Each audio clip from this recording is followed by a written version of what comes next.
Alhamdulillahilladzi kana bi'ibadihi khabiran basiran.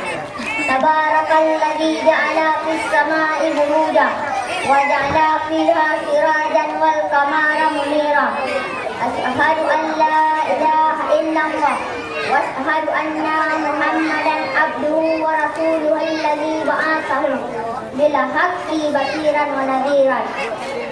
Wada'iyan ila haqqi bi'idnihi wa sirajan muniran. Allahumma salli ala kasiran. Amma ba'du. Dengan langkah yang paling utama, marilah kita panjatkan puji syukur atas kehadiran Allah SWT, yang mana oleh Allah yang telah memberi beribu-ribu nikmat, di antaranya ialah nikmat iman dan nikmat Islam, dan yang telah memberi kita sehat badan, waras pikiran, sehingga kita dapat bertatap muka di tempat yang mulia ini.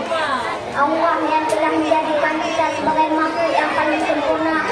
Allah yang telah menjadikan langit tanpa siang, dan Allah pula yang telah menjadikan bintang tanpa tani. Selawat serta salam semoga tetap tercurah kepada idola kita semua, yakni baginda Rasulullah Muhammad sallallahu alaihi wasallam beserta keluarganya, sahabat-sahabatnya, dan kita semua sebagai umatnya, semoga kelak mendapatkan syafaatnya di yaumil qiyamah. Amin ya rabbal alamin. Yang saya hormati Abu selaku pimpinan daerah Darul Kamaliyah Masjid Raya Kumalah beserta keluarganya sekalian, dan yang saya hormati Dewan Juri yang akan menilai saya dengan adil-adilnya, dan kepada seluruh muslimin dan muslimat yang telah hadir di tempat yang bahagia ini. Hadirin dan teman-teman yang dicintai Allah, pada kesempatan kali ini izinkan saya berpidato dengan tema bersyukur. Sahabatku sekalian, kita semua pasti ingin hidup bahagia, betul? Ingin segalanya. Ada sekali ingin terpenuhi, ingin HP baru, ingin naik kelas, uang banyak, ingin sepeda baru, pokoknya banyak deh keinginannya, tapi sering kali kita kecewa gara-gara itu semua tidak terpenuhi, sehingga kita jarang bersyukur. Mengapa ya kita jarang bersyukur, bahkan tidak pernah bersyukur?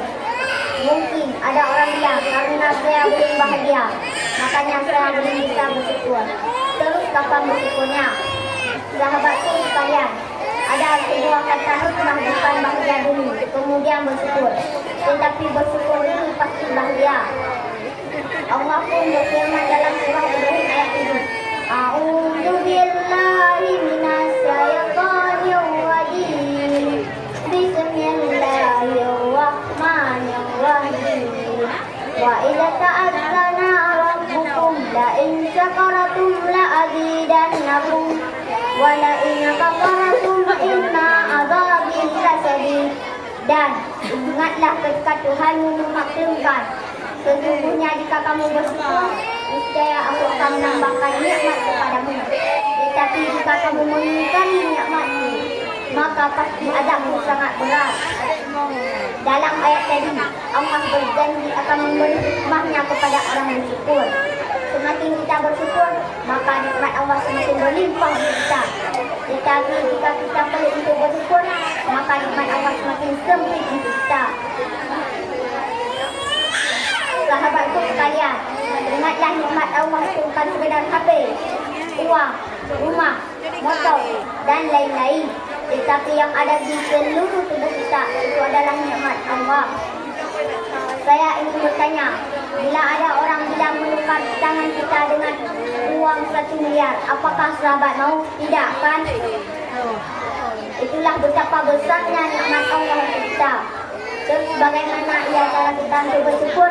Kita harus tahu apa sahabat memahami dan menikmati apa yang diberi oleh Allah untuk kita. Lihatlah orang sakit, lihatlah orang miskin, lihatlah anak yatim, maka akan timbul rasa syukur kita, karena kita diberi banyak kelebihan oleh Allah untuk kita. Sudah sembawa berlari cepat, maka runtut di tanah subur. Agar ini berlimpah nikmat, marilah kita bersyukur. Hanya sekian yang dapat saya sampaikan. Wabillahi taufiq wal hidayah. Wassalam.